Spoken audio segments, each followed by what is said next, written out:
As a midlife woman, do you feel like once you get to this holiday season, it really kind of throws off your health goals? And then come January, you feel regretful, but you just keep doing the same cycle. Well, if you're in that menopause transition somewhere in there, then sugar season can hit extra hard. So, in today's video, I'm going to go over 3 common mistakes we consistently tend to make over this holiday season and how to avoid them. We're going to talk about comfort foods, good old sugar that we love so much, and how to stay consistent without feeling like you're missing out. If that sounds good to you, let's get started and how to thrive through this holiday season, enjoy it to its fullest, but come January, have no regrets because you're not going to be starting over in January. You're just going to pick up the pace to keep feeling amazing during this season of life. So, first off, if you're joining me live, please let me know in the comments where you're watching from. And if you're catching me on the replay, could you tell me that in the comments? I love to see somebody talking to me back to me in the comments. It kind of makes me feel like I'm not having a one-way conversation. So if you let me know in the comments if you're watching, I'd really appreciate it. So as I said, we're going over 3 common holiday mistakes and how to avoid them. So the first one is we think about the holidays and sugar season, which begins on Halloween. We have Halloween, Thanksgiving if you're in the US, and then Christmas. Lots of opportunities for those once a year foods, all the candy, all the pumpkin pie, the stuffing, all the different things that we think we can only have during this, and they're wrapped up in our holiday experience. But I want you to think about, are those comfort foods really giving you comfort? How do you really feel after eating them? That's a question I want you to get curious on. Sometimes only getting curious is going to help you make a better decision the next time. I started realizing though that macaroni and cheese that I love so much, the dairy in it wasn't making me feel great afterwards. And I didn't really love that overstuffed feeling from the pasta.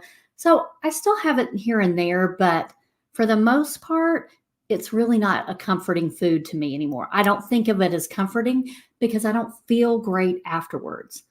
That's the way you can break some of those bad habits if you think about what is the actual reward, because your brain likes to do things that give you that good feeling.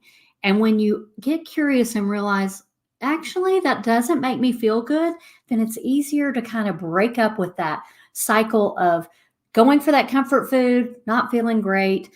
We want to feel good while we're eating it, enjoying whatever that food is, and then also feeling good after. That's the way you really get to enjoy the full holiday season. I want you to feel good during it, but not feel like you're missing out. So actually, how do you feel after eating those comfort foods? That's a key thing to really pay attention to. And I want you to think about this. I know I've gone to a holiday table and seen things that I love, and I'm like, oh, I better enjoy it now because this is a once a year thing. But then I thought, I can make this a different time if I really want it. It doesn't need to be a license to indulge in all that I can eat just because it's once a year. If you really wanted a different time, you could make it. But if you want to enjoy it, calm down and just eat enough, just enough to enjoy it. I like to do this 3-bite rule on some of those things that I tend to lose a little control over, and I eat too much to the past where it's not as enjoyable anymore. 3 bites. The first bite is really savoring it, saying hello to all the flavors, really paying attention to how it feels. The second bite is really focusing on how it tastes, the texture, smelling it, really being mindful of that second bite. And then their third bite is making peace with really enjoying it, but that's your last bite and you're saying goodbye. After that, you're really not getting that much more enjoyment. If you're mindful in those 3 bites, you're going to get enough that gives you that good feeling of enjoying that food, but without the consequences of the extra calories or feeling upset with yourself that you lost control and ate too much. So try the 3-bite rule on those comfort foods that you tend to not have as much control over stopping, and then pay attention to how you feel after.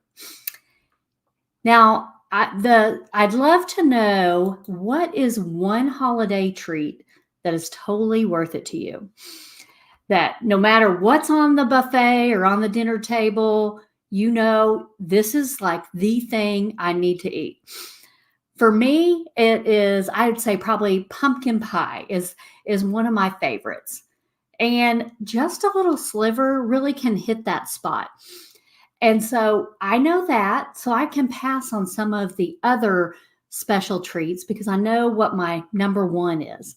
Figuring that out and kind of a tier of what's the most important to you and what's really not worth it can really help you strategize and plan ahead for how you're going to enjoy those holiday parties and holiday meals. So then the next one is, how do we deal with sugar? Sugar can be such a crutch, such an addiction we have in this time frame because of all the Halloween candy that's readily available, all the different desserts that are available at Thanksgiving. And then once December hits, there's cookies and parties and all that sugar. And boy, does that taste good. It hits that sugar rush. It gives us that good feeling. So you really need to have a strategy for how you're going to handle sugar, because sugar is amplified in problems in menopause. We tend to be a little more insulin resistant. That means it takes more insulin to pull that sugar out of your bloodstream and store it in your liver and muscles and then your fat. So the more insulin it needs, then you get that menopause belly that's so unfortunately common. Blood sugar spikes can also trigger some of those hot flashes. And blood sugar crashes can be responsible for those energy crashes that we tend to have during this season. So sugar really isn't our friend especially during this menopause era. So I don't believe in totally cutting it out. If you can, good for you. But I like to be purposeful of when I enjoy it. And the way I do this is decide in advance. DIA, decide in advance. Before you get to the party, before you sit down to that holiday table, decide how you're going to enjoy sugar. Are you going to have everything you want, but maybe have smaller portions? Are you going to pick that special thing like that pumpkin pie that you love and have that and maybe pass on the candied sweet potatoes or something else? How are you going to handle this? And when you decide in advance, you're not tempted by the smells, seeing all the things that other people are putting on their plates. You're deciding in a moment of power. I know you can decide your plus one. Are you going to have alcohol or are you going to have dessert? Maybe just one of them. Think about how you're going to handle that holiday party, dinner, whatever, but decide in advance and then stick to your decision. And you can decide, I'm going to have this, this, and this, and that's going to be okay. I'm not going to have guilt about it, and then I'm going to get right back on track. But deciding in advance gives you that power to make it decision before temptations come, and then you can stick with it and be proud of yourself for doing whatever you decided. Now, I do a good way to stick to not eating a lot of sugar is I try not to have it a lot in my house. And last year I was doing an Instagram reel where I'd bought too much Halloween candy. We didn't have a lot of trick-or-treaters, and I dumped the sack of candy in the trash. I got a lot of flack for that because they were, oh, you wasted that candy. And I know, like the leftovers from holidays, it's tempting to not want to waste it and save it. Like we just had birthday celebration this weekend for my husband and we have lots of desserts. But I want you to think about, you are not a trash can. And we've been part of that Clean Your Plate Club for too long. It's okay to throw it in the trash if you've already enjoyed it once. You don't need to just eat it because it's there and you don't want to waste it. It's okay. Give yourself permission. Give it away. Throw it away. You can enjoy just enough and then get rid of the rest. So that's an easy way to decide in advance how you're going to handle the leftovers and how you're going to plan your plate to not have that big sugar fluctuation and not have the side effects that come with it. And then the last thing, we need to stick to our healthy routines. During this season, it's very easy to get our schedule off whack with the parties, the holidays, all the things that are happening. But you can also decide in advance when you're going to do your workouts, when you're going to meal plan, what healthy foods you can have on hand for those other meals that are not those holiday special ones. So in that season, I want you to not skip twice.